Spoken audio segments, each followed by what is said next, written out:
This morning I have Gary Dewey and Cindy Joof. Hi, Vernon. I got it right. Got it right this time. Oh, it's good to have you. And guess what? You'll be welcomed by a caller. First caller already. So let's go to this first caller. Is it good morning? Is it Delmo? Morning. Is it Delmo or Della? I'm trying to get. I think I didn't hear. Delmo. Delmo. My producer told me, but it just slipped me. All right, Delmo. How are you doing? Good to have you. Hi, yes, Mr. Darby. Well, I spoke with you sometime in last month concerning my daughter that was going to the USA when they canceled her visa, and she sent you 2 text messages. But the problem is this: we are not at home in the days. Yes. So I respond to her text. I was to find out. The counselor said she could text them to tell them what happened to her. No, it said send an email, I think. Or email, something like that, yes. But she got no response, so she was wondering if you respond and hear and we were unable to hear or what. Okay, let me ask you. Just give us the background so that they can you bring them up to speed. My daughter is a teacher and she got a visa 2015 July, and she was going to the USA. But the problem, she was supposed to go to her sister in Florida. But her brother was in New York on a program, so she was just think she could go there to him first and then go back to her sister. When she get to Charlotte, they stop her, cancel her visa, and send her back to Jamaica on the next flight. So she was wondering if she'll be able to get a visa again. Hi, Cindy. Hi, Delma. Where are you calling from? I'm calling from St. Anne. Okay. So we're not really able to discuss particular visa issues or a particular case at all, and certainly not over the radio, but I can give you assurances that at any given time, regardless of what someone's situation was at the border, they are able to reapply. And just keeping in mind that it's the U.S. Embassy in Kingston or it's the Department of State that issues the visa, but the ultimate authority in the United States with regard to who can enter and who cannot enter is the Department of Homeland Security. So they may have made a decision. Because they thought she was going to work because her brother was there on a work program. So he was going to leave the next week, so she wanted to just go and see him before he leave and come back. So that's where she probably made the mistake. They think she was going to work too, which she wasn't going to work because she was on leave and was going there for a couple of weeks. Okay, but I think what your essential question is if she apply for another visa? Yes.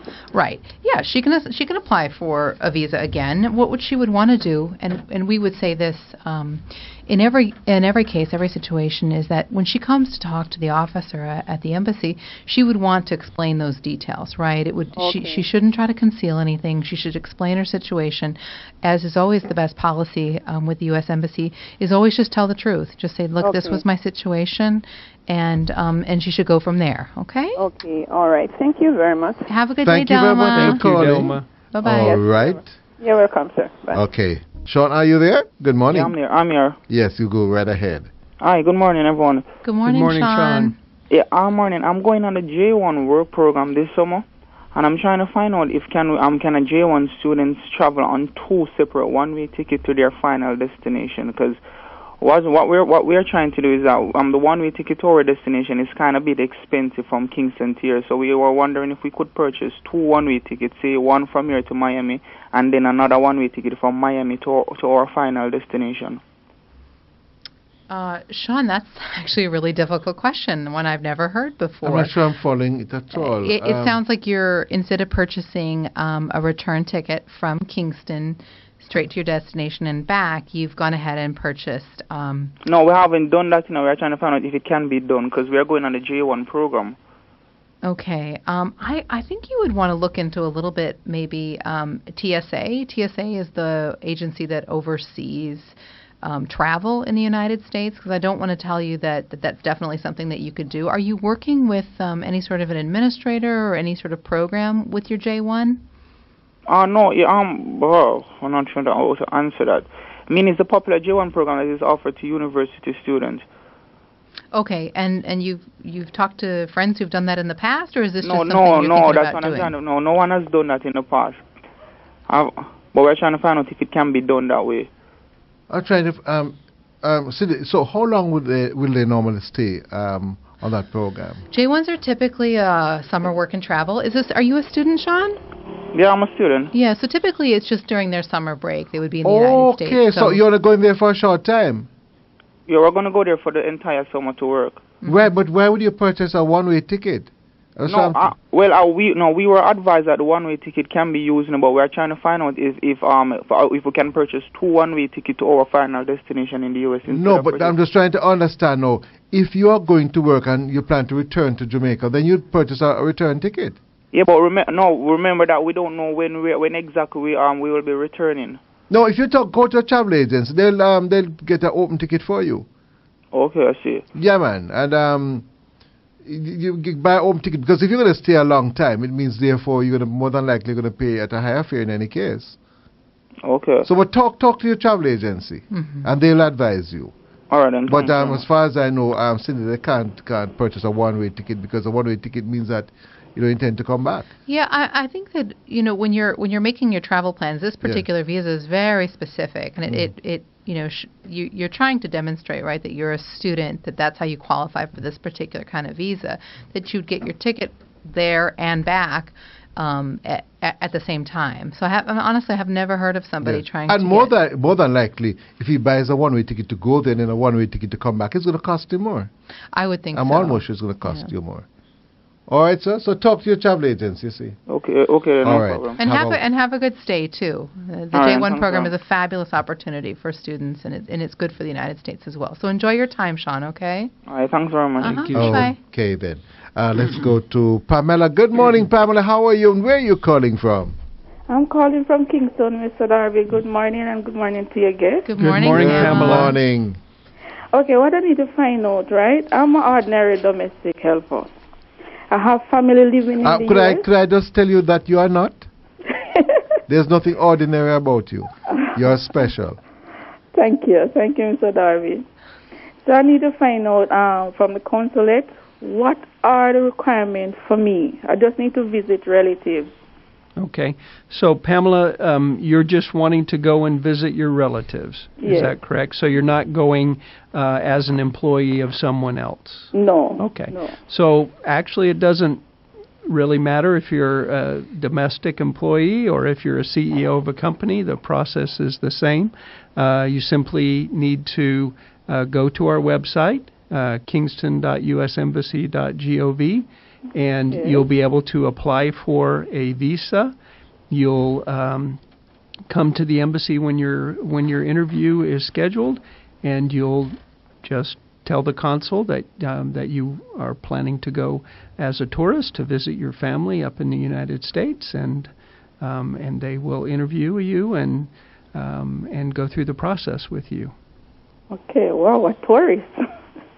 Well, sure. Wow. You're going up for tourism. That's what we would consider it when you're just going just for pleasure. Okay. Okay, Pamela? Okay, thanks a lot. Thank you so much, and good luck. Okay, Pam, you have a wonderful day. Thank you very much for calling. Okay. All right, and I'm getting a message from someone here who says that they know of persons who have been on the J1 many times, and they allow a one-way ticket. That's interesting. Okay. Well, that person is not a consular officer, so I would be skeptical about. Yeah, I mean, honestly, Vernon, though, we really just look at their eligibility for the particular visa. Anyone coming in with a J, of course, is going to have a pre-approved petition. So these are not tourists whatsoever. They're going there with the intention of working and earning money, and they'll have a petition. So our job at the embassy is really to look whether or not, do they qualify for that? Are they truly a student? Do they have the petition? And we go from there. But how they get there, I mean, that's really not It's not yours, right. Yeah. So what that person needs to do is to check to find out which is more cost-effective. Should I buy a one-way ticket to go and a one-way ticket to come back, or an open ticket? I guess you'll have to just talk to they just have to do their research. All right, let's now go to this next caller. Andrew, how are you? Where are you calling from? I'm calling from Spanish Town. Good to have you. Good morning, Andrew. Good morning, guys. Well, good news. I called a couple of months ago information about the NVC. And the good news is that I got my appointment date, which is on the 2nd of May. Great. Congrats. Thank you. But however, my visitor's visa expired or will be expiring this week, and I had applied for to come to renewing the visa before I heard about this date. That date is on the 27th of April. I guess my question is, do I still turn up for that interview, which is my non-immigrant visa, or do I just wait until the immigrant visa on the 2nd of May? Well, yeah, Andrew, that's, I guess, in my opinion, purely a personal decision. It is possible to have both a non-immigrant visa while you're waiting for your immigrant visa interview to come through. The fact that they're so close together, right. Whether you want to do both or not, because you may get an immigrant or a non-immigrant visa and then a few weeks later have an immigrant visa, so it may not be helpful to you. But you're certainly not barred from doing that. Okay, but I'm worried about if they take my passport for the non-immigrant visa and not getting it in time for the following week for the immigrant visa. I certainly understand your concern, and that may be one reason that you would want to hang on to your passport and bring it to obviously your immigrant visa interview is a little bit more life-changing than your non-immigrant visa. So you may want to hold on to it and do that. Andrew, you could also, if you decide, for whatever reason you need to keep your non-immigrant or your tourist visa appointment, you can certainly, explain to the officer that you need your passport back, okay. and make arrangements to have it sent back in. But like my colleague Mr. Dewey said, one of these visa types is really about making a significant life change. So we really can't advise you on which appointment to keep or how to move forward. You just kind of have to make that determination on your own, which is going to be best for your situation and also for your immediate travel plans. Okay? Okay, thank you. Good luck, welcome. Andrew. Good luck. Okay, thank you very much for calling, and you have a wonderful day. Well, I know that some things are coming up. I wonder what is coming up. I'm sure that Miss Juve has something to share with our listeners. We have a lot of stuff today, Vernon. So I'm just going to start. I'm going to lead with what we have going on at the embassy, and it's the Fulbright Program. Yes. And so this is a program. It truly is the U.S. government's flagship international exchange program. And to learn more about this program, again, this is for career professionals looking for an opportunity to go on a fellowship and learn a little bit more in their field. And you can find out more about that by visiting our website at kingston.usembassy.gov. And again, it's called the Fulbright Program. It's an educational exchange. Okay, so that's one thing. That has been around for a very long time. Of course, I know quite a number of Jamaicans have participated in it. Yep, right. It's a great program. Again, it's our flagship program. So we encourage people to apply and to look at what's required for the application. And those applications are due on Friday, July 1st, 2016. Oh, so July 1. Okay. So don't sit down and wait until June, end of June. No, take a look at it now Right. and just see what the requirements are and if it would be something of interest. So that's the Fulbright. Is it called a fellowship, right? Uh-huh. Right, the Fulbright fellowship. All right, and I'm sure there are other things that you want to tell us about. You have all the time now. I'm going to ask our listeners to hold off on the calls while you tell us about all these things. Well, we've had a caller this morning talking to us about the J1 program, and so that's our seasonal worker program. It's it's set up for college students to go and work for 3 months in the United States. But there are other work programs that we're interviewing at this time. These are all petition-based visa applications. And we just wanted to kind of let the public, Jamaican public, know that right now that is our priority, are our seasonal workers. So those are our J1s, H2Bs, H2A cases. So if it's taking you a little longer to get in for a visa appointment than what you're used to, or you're expecting to travel very soon, just keep in mind that we have prioritized our worker programs. And if there's any particular reason why you have to travel immediately, there is a place on our website to indicate that. I tell you what, Cindy, we have a caller on the line. Let's just go to this caller. Michael, how are you? Good morning. Morning, Bernal. Good morning. Here. Morning. Morning. My grandmother is in the U.S. She's visiting her. She's 84, and she's visiting her 111-year-old mom. Wow. What? Wonderful. Congratulations. Yeah. What? You have to send that information to me. Text that to me to 816-5261. I'd love to make contact and mention them on air. Yes. But there's a bit of problem. She's up there, and my niece called to say they wanted to do some eye surgery on her eye because it is giving her a problem. So she was supposed to be there for 4 months, but they want to extend the time, and they want to know where in, I think she's in Brooklyn, and they want to know where in Brooklyn they're supposed to go to extend the time for her to get the eye surgery done. Well, once again, congratulations on the longevity in your family. That's wonderful news. Any extension of stay in the United States has to be approved by the Department of Homeland Security. I do not know off the top of my head where they might have an office. I'm sure they have one somewhere in the New York area. But she would just need to look in the phone book or online to find out where she might go to file an extension of status. All right, thanks. All right.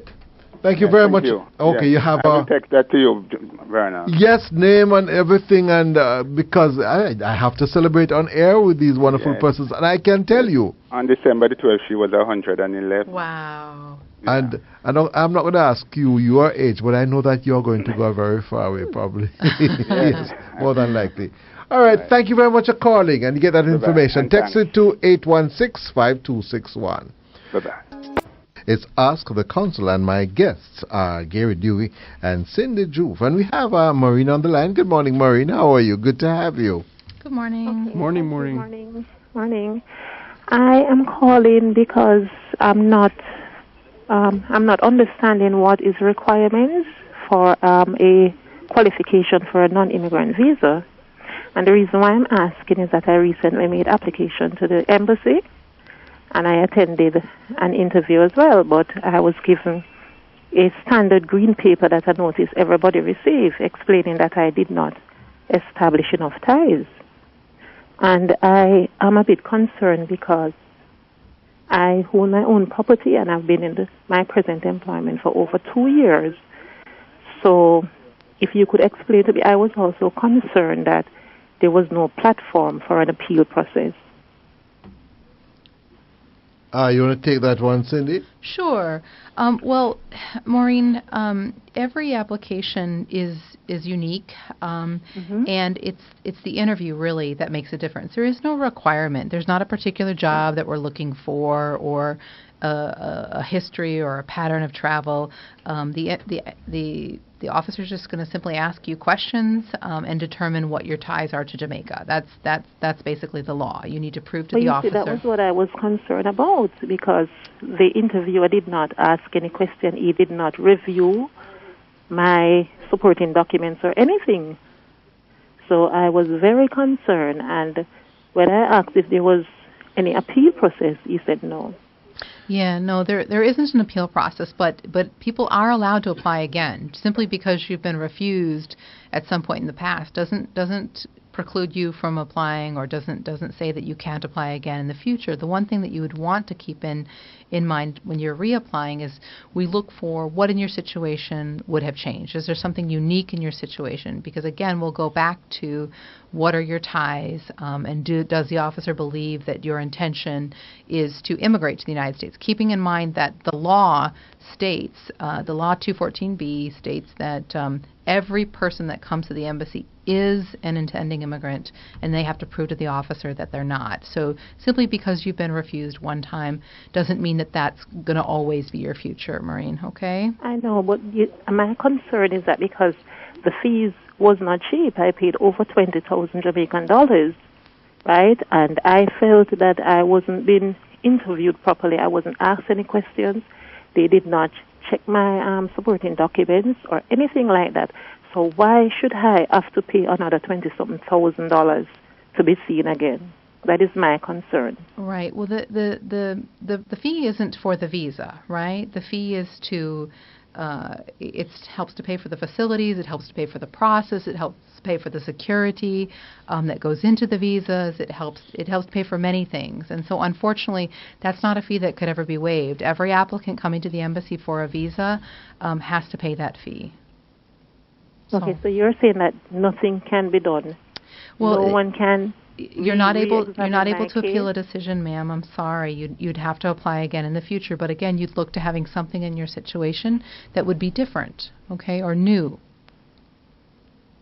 Okay, I still don't think it's a fair system because it's a lot of money to be paying just for somebody to go. Yeah, but she has answered you already, you know.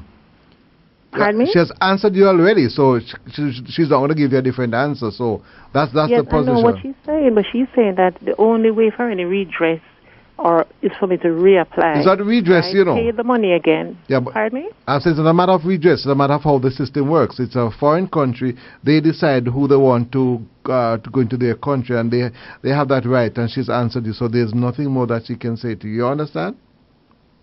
Well, I heard what you're saying. Right. So they don't have no qualification or any. They just look at your application and they will decide depending on how they feel about it. And the same thing happens in all countries, Jamaica too. You want to come to Jamaica, they can decide that they will not admit you. Same thing can happen to you in any CARICOM country. So that's how it works. All right. Okay. All right then. Thank you. Thank you, Maureen. Yeah. All right. Yeah. Bye. All right. Okay. All the best. You take care. See. Okay. Let's now go to Anik. Good morning, Anik. How are you? Hi, I'm fine, thanks. And you? Hey, Good not morning. bad. Hi, Nick. Good morning. Good morning. Okay, I'm a green card holder, and I have a fiance. We're planning to get married, and I came to the United States around 4 months now. We're planning to get married. How long would that process take? Is it best to wait until I get my citizenship, or what's your thoughts on that? Okay, Anik, this is Gary. I just wanted to ask you a couple of quick questions about your situation. So you are a green card holder, and your fiancé, is he an American citizen or a Jamaican citizen? No, he lives in Jamaica. Is he a Jamaican citizen? Yes, he is. Okay. So, there are a couple of ways that you can go about this. There's really no need to wait until you become a citizen or anything like that. But you could apply for a what do we call it? A fiancé visa, Yeah, K1 visa. And that basically what that does is allows him to enter the United States and then gives you, I believe it's 90 days in which to get married up in the United States. You can also get married here in Jamaica, and then as his spouse, you can petition for him to join you in the United States. So there's a couple of different ways you can proceed with getting married to your fiancé.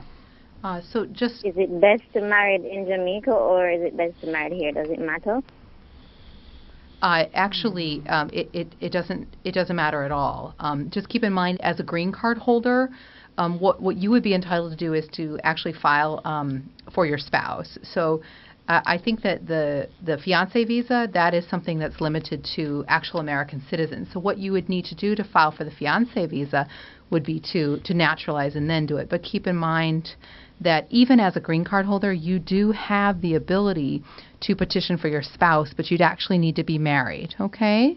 So whether that occurs in Jamaica or it occurs in the United States really has no bearing on the visa process, okay? So some people choose to get married in Jamaica just so their family can be here. Others choose to do it in the United States. It's just a personal decision, but you do not need to wait to file for your husband. Do you have like a time span? Like how long would it take? Well, the best bet for you would be to go to our website because there are different visa categories and there's a different weighting for each one of those. So you would want to go to travel. Do you have a pen so you can write this down? Yes. Because there's a lot of information on our Department of State website. It's called travel.state.gov. And there you can look at the visa bulletin, which will tell you how long the process takes. Keep in mind, anytime you're filing for an immigrant visa, it has to go through the National Visa Center, and then it'll take a while to get down to Jamaica. So I don't have a timeline for you exactly. But just to let you know, as a green card holder, you can get married. Okay? Okay then. Have a good time. Thank you very much for calling. You have a wonderful day. Oh, we have back Sandra, I think, online. Good morning, Sandra. Good morning. Good to have you back. Go ahead. Thank you. Just a question. I'm going to ask the question and then hang up. Yes, go ahead. I recently looked at a letter that we got. My father filed. We're not hearing you very well. I don't know. Are you near to a fan or outside? Can you go somewhere? Are you hearing me better now? Well, a little better, but keep the telephone mouthpiece a little bit, probably about, say, inch from your mouth or two. Okay. I recently looked at the letter that my father filed. It was in 2006. We are married, children, and it says what it means by priority date. What it means by priority date? Yes, it says priority date. What does that mean? Oh, I think so. You got a document from them, right? Yes. Oh, so what she's asking, Gary, there's a priority date on that document, and she wants to know what's a priority date. Yeah, I can take this for you. Tell me your name again. Is this Sandra? Sandra, right. Oh, Sandra. So the priority date is when that particular visa application was filed, right? And so then you're going to look up, again, at that same site that I just referenced, you're going to look at the visa bulletin, and that'll tell you'll look at when your case is actually up. And depending upon the visa classification that you're in, I think you said this is your dad that filed for you? Yes. Okay, so you would look at that. Your priority date is when it was actually filed. And you would look at that to see when the embassy is accepting those kinds of cases. Okay? Okay, so what's the email address again? Yeah, it's actually our website, and it's travel.state.gov. And what you want to look for is the visa bulletin.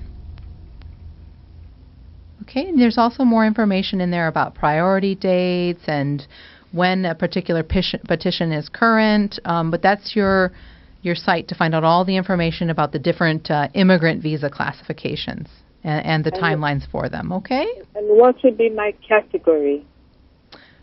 Well, I think I would need to know a little bit more about your case. I'm not sure if we have time to can we continue? Yes, yes. Tell me a little bit more about your situation. Who filed for you? Dad. Okay, your dad filed for you. Yes. Okay, and your dad's a U.S. citizen, right? Yes. And you're a married woman? Yes. Married with children, right? Yes. So you're in the F3 category. Does that sound right? F3? F3.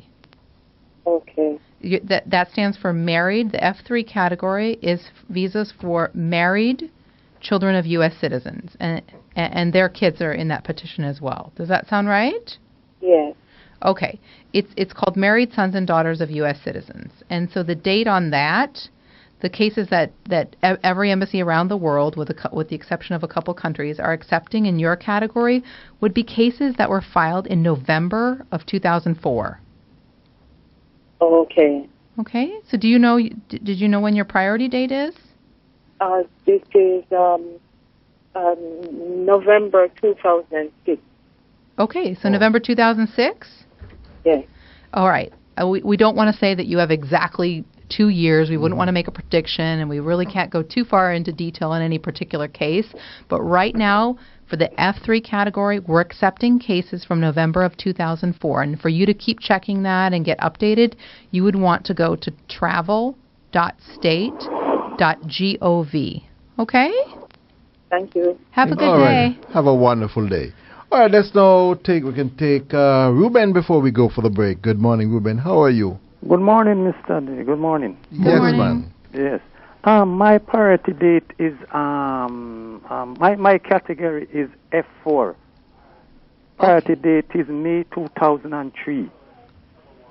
May 2003? Yes, ma'am. Okay, and so this is your particular case is a brother or sister that filed for you, right? That's right. Yeah, I mean, according to what I'm seeing here, those it looks like the date is July of 2003. So your case should be current right now, according to what's published on the Department of. Yes, I sent in all the documents. Then when they send out for the DS 260. Right. It's both of us. It's me and my wife, and they only send just my own alone. So after I send in my own, they send it back, and now I say one must come to my wife. So they send, and I send it in back. That was from about the end of March. And the person who's looking after it, they call about the first week in this month here, April, and they say they would contact me about the next 2 weeks, but I don't hear anything from them as yet. But sir, you just said March, meaning last month, right? Yes, ma'am. Then your case is moving forward. So you just need to be patient. If you are already in communication, your case is moving forward, okay? Okay. All right. Good You luck, have Ruben. a wonderful Good luck, day. Ruben. A quick question here, Cindy or Gary. Can a sister file for another sister? Absolutely. That's called an F4 visa. That's what we were just talking about with the Right. previous caller. Yes, exactly. There you have it. Okay. Well, all good things must come to an end. Yes, Ask the Consul has come to and then I want to thank you, Gary Dewey, my brother. Thank you very much. Thank you, Vernon. And of course, Cindy Joof is now a professional. Thanks, You're ready to Vernon. take over my show? Exactly. Always good to Anytime. have you. Yes. So fun. Thank you very much, and you have a wonderful day. We do it week after next, I think. We have, again, right? So week after next. We just wanted to say good luck to all the kids that are going over for pen relays. So we did want to make that plug. Yeah. Yes. We've been seeing the applicants at the visa window. We just want to wish them all really good luck. Go make Jamaica proud.